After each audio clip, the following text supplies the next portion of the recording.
सारस और केकड़ा। चतुराई की कहानी एक समय की बात है। एक हरे भरे जंगल में एक शांत झील थी, जो मछलियों और अन्य जल जीवों से भरी हुई थी। उस झील के पास एक बूढ़ा और समझदार सारस रहता था। समय के साथ वह सारस बूढ़ा और कमजोर हो गया और मछलियां पकड़ने की उसकी क्षमता कम हो गई। एक दिन वह पानी के पास बैठा था, कमजोर और भूखा दिख रहा था और अपने पेट भरने की योजना बना रहा था। थोड़ी ही दूरी पर एक जिज्ञासु केकड़े ने सारस की अजीब शांति को देखा। क्या बात है सारस, आप परेशान क्यों लग रहे हैं? केकड़े ने पूछा। सारस ने गहरी सांस लेते हुए कहा, अरे मेरे प्रिय केकड़े, झील का दुर्भाग्य आने वाला है। इंसान इसे जल्द ही सुखाने वाले हैं और यहाँ रहने वाली सभी मछलियाँ और जीव मर जाएंगे। मैंने अपना पूरा जीवन यहाँ बिताया है और ऐसी त्रासदी देखना बर्दाश्त नहीं कर सकता। सारस की बात सुनकर मछलियाँ डर गईं और घबरा गईं। ओ नहीं, अब हम क्या करें? उन्होंने रोते हुए कहा। चालाक सारस ने गहरी सोचने का नाटक किया और फिर कहा, मेरे पास एक उपाय है। यहाँ से दूर एक और झील है जो हरियाली और जीवन से भरपूर है। यदि आप मुझ पर भरोसा करें तो मैं आपको अपनी चोंच में लेकर एक एक करके वहाँ ले जा सकता हूँ।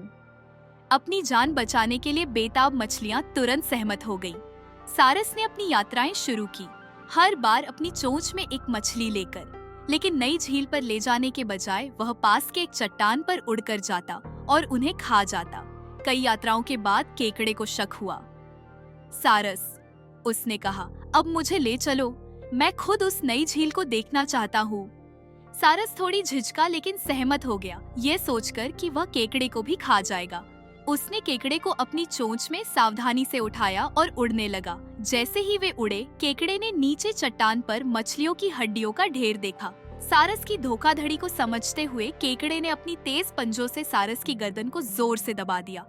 मुझे छोड़ दो केकड़े! सारस दर्द से चिल्लाया। तब तक नहीं जब तक तुम मुझे सुरक्षित झील में वापस लाने का वादा नहीं करते, केकड़े ने दृढ़ता से कहा। सारस घुटते और डरते हुए सहमत हो गया। केकड़ा तब तक अपनी पकड़ बनाए रखा जब तक वे झील में वापस नहीं उतर गए। जमीन पर पहुंचते ही केकड़े ने उसे छोड़ दिया और सारस डरकर भाग गया, कभी वापस नहीं लौटा। झील के जीवों ने केकड़े की चतुराई और बहादुरी की सराहना की। उस दिन से वे अधिक सतर्क हो गए और बिना प्रमाण के मीठी बातों पर विश्वास करना छोड़ दिया। कहानी की शिक्षा: जो लोग स्वार्थी इरादों के साथ दयालु होने का दिखावा करते हैं, उनसे सावधान रहे।